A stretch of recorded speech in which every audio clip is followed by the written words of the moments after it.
नमस्कार मैत्रिणी, मंजू क्रिएशनमध्ये तुमचे सर्वांचे स्वागत आहे. तर आज तुम्हाला मी डाळबट्टीची रेसिपी दाखवत आहे. तर चला तर मैत्रिणींनो, आता यासाठी मी 3 वाट्या गव्हाचे पीठ घेतले आहे आणि त्यामध्ये एक मोठा चमचा भरून रवा टाकायचा आहे. बारीक रवा त्यामध्ये टाकायचा आहे. आता आपण त्यामध्ये मीठ टाकून घेऊया. बारीक रवा आणि मीठ टाकून घेतलं आहे. तर चला मैत्रिणींना, आता आपण त्यामध्ये कोणते मसाले मी टाकणार आहे तुम्हाला दाखवत आहे. आता यामध्ये मी धणे, ओवा आणि बडीशोप हे 3 मसाले घेतलेले आहे आणि आता हे आपल्याला मिक्सरमध्ये असे बारीक क्रश करून घ्यायचे आहे आणि ते त्या पिठामध्ये आपल्याला मिक्स करून घ्यायचे आहे. चला तर मैत्रिणींनो, आता हे बारीक झाले आहे. आपण आता त्या पिठामध्ये मिक्स करून घेऊया. तर मग अशा प्रकारे आता आपण हे बारीक क्रश करून झालेले आहे. आता आपण त्या पिठामध्ये ते टाकून मिक्स करून घेणार आहोत. आता हे सर्व मसाले त्यामध्ये मी टाकून मिक्स करून घेत आहे.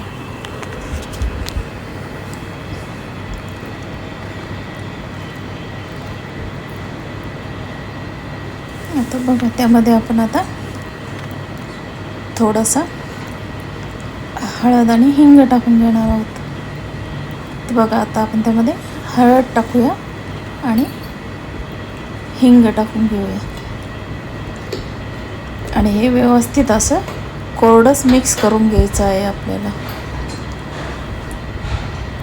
आता हिंग टाकलेला आहे. आता हे व्यवस्थित आपण कोरडं पीठ मिक्स करून घेणार आहोत. यामध्ये सर्व मसाले मिक्स करून घेणार आहोत.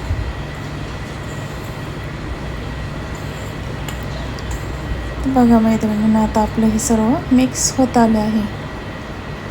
आता चला आपण हे पीठ भिजवून घेणार आहोत. पण आता पीठ भिजवताना त्याआधी अर्धा चमचा बेकिंग सोडा त्यामध्ये टाकायचा आहे आणि आपल्याला त्यामध्ये 4 चमचे तूप टाकून घ्यायचं आहे. आता बेकिंग सोडा आणि 4 चमचे तूप त्यामध्ये टाकून घेतलं आहे आणि आता हे पीठ आपल्याला कोरडं मिक्स करून घ्यायचं आहे आणि हाताने दाबून त्याचा गोळा करून पाहायचा. गोळा जर बनला नाही तर आपण त्यामध्ये परत थोडंसं तूप टाकायचं आहे. तर आपण आता हे व्यवस्थित मिक्स करून घेऊया.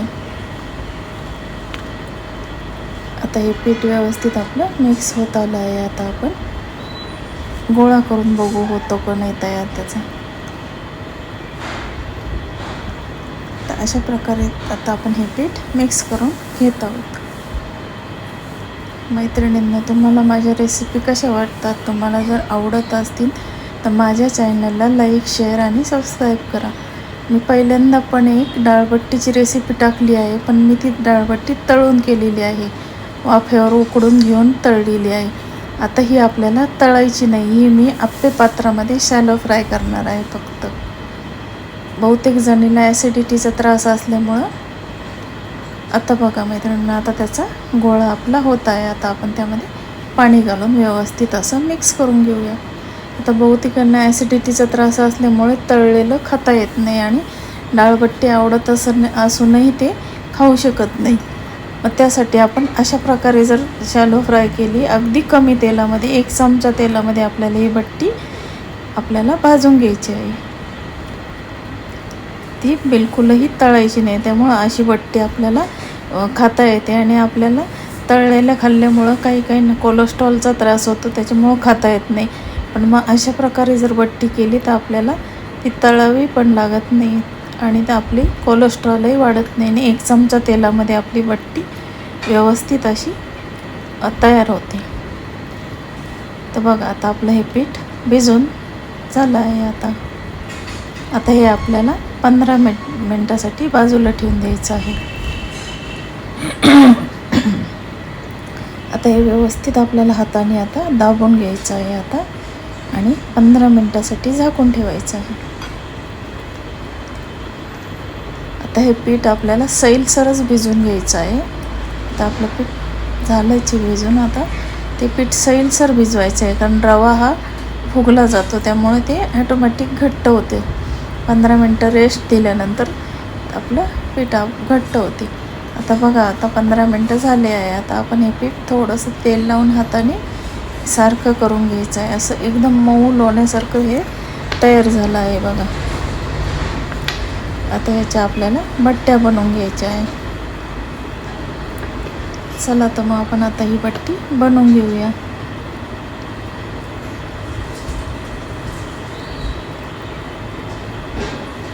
आता पहिल्यांदा मी ते छोटासा गोळा घ्यायचा आहे आणि अशी त्याची पोळीला बनवतो तशी आपल्याला छोटी पोळी बनवून घ्यायची आहे.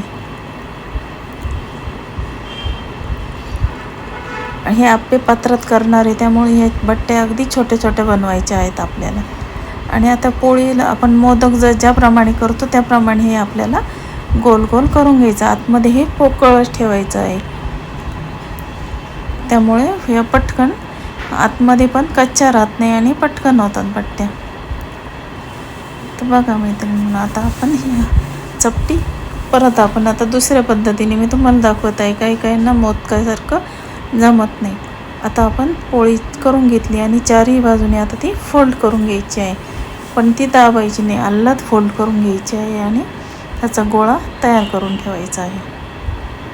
तर आता आपण आता अशा प्रकारे या बट्ट्या सर्व तयार करून घेऊया.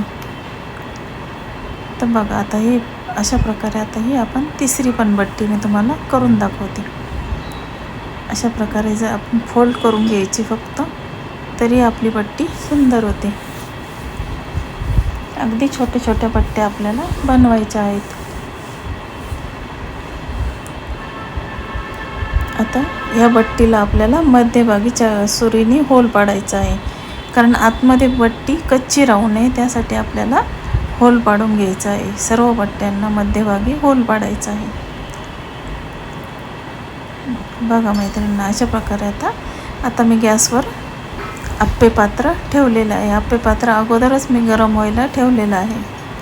आता त्यामध्ये आपल्याला अगदी थोडं थोडं तेल टाकून घ्यायचं आहे. प्रत्येक वाटीमध्ये आपल्याला तेल टाकायचं आहे त्या आप्पे पात्राच्या. थोडं थोडं तेल टाकून घ्यायचं आहे आणि त्यामध्ये आपल्याला या बट्ट्या ठेवायच्या आहेत. आता या बट्ट्या आपण त्यामध्ये आपण जी होल पाडली आहे ती बाजू आपल्याला वरती करायची आणि बट्ट्या व्यवस्थित ठेवून द्यायच्या आहेत. बघा मैत्रिणींनो, आता आपण यामध्ये सर्व बट्ट्या ठेवून घेऊया. तर अशा प्रकारे आता ह्या बट्ट्या आपल्या तयार झाल्या. आपण आता त्या व्यवस्थित अशा ठेवून घेऊया आणि शॅलो फ्राय करून घेऊया. अगदी अर्धा चमचा तेल मी अर्धा चमचालाही कमी तेल मी त्यामध्ये वापरलेलं आहे. कमी तेलामध्ये अगदी सुंदर बट्ट्या होतात. आणि आप्पे पात्र हे नॉनस्टिक असल्यामुळे हे ते तेलसुद्धा त्या बट्टीचं तसंच त्या भांड्यामध्ये राहतं आणि बट्टी अगदी छान शेकून निघते. तर बघा आता थोडं थोडं आपल्याला साईडनी पण तेल सोडून घ्यायचं आहे.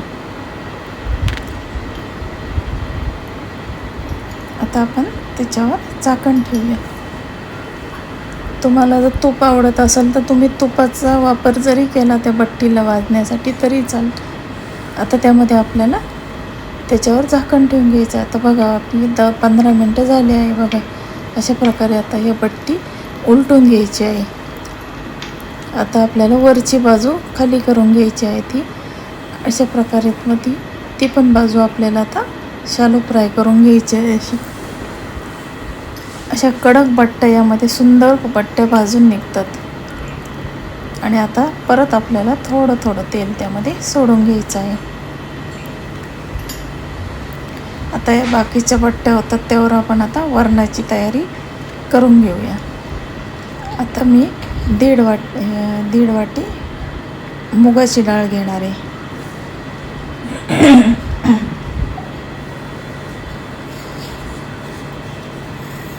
आता मी वरणासाठी 1.5 वाटी मुगाची डाळ घेतलेली आहे.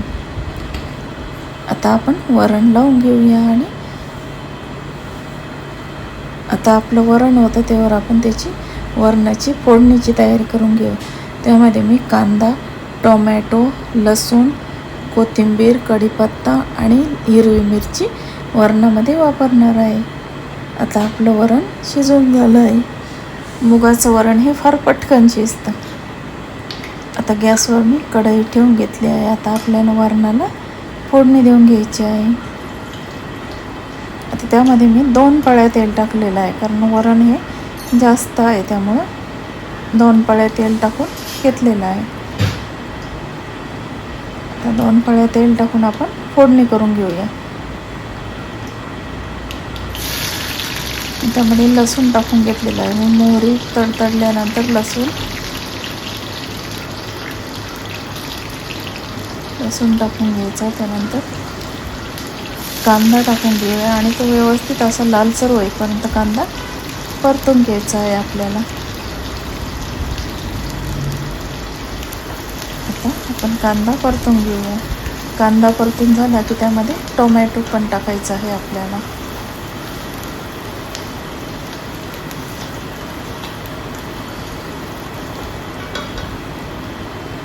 आपल्याला टोमॅटो टाकून घ्यायचा आहे.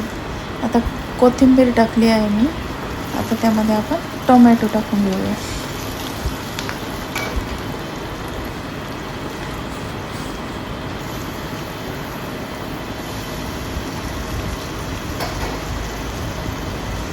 आता हे व्यवस्थित आपल्याला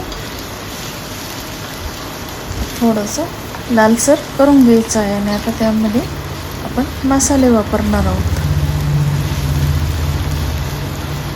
आता हे परतून होत आलं आहे आपलं. आता आपण त्यामध्ये मसाले ॲड करणार आहोत.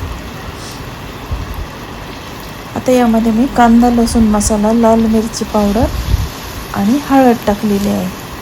कांदा लसूण मसाला, लाल मिरची पावडर आणि हळद यामध्ये मी टाकून घेतलेली आहे. आता आपल्याला त्यामध्ये वरण टाकून घ्यायचं आहे.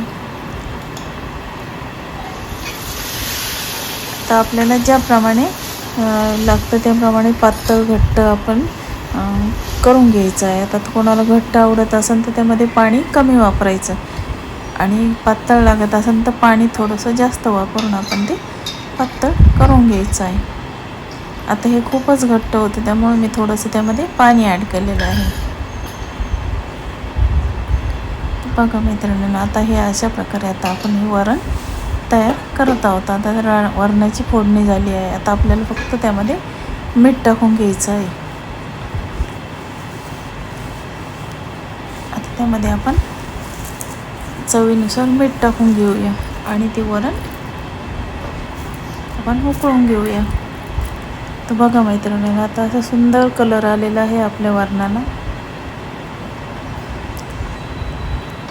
आता अशा प्रकारे आता हे वरण आपलं उकळायला ठेवलं आहे. त्यावर बट्टी पण आपली रेडी झाली आहे. आता मी सर्विंग प्लेटमध्ये डाळ बट्टी ही सर्व केलेली आहे.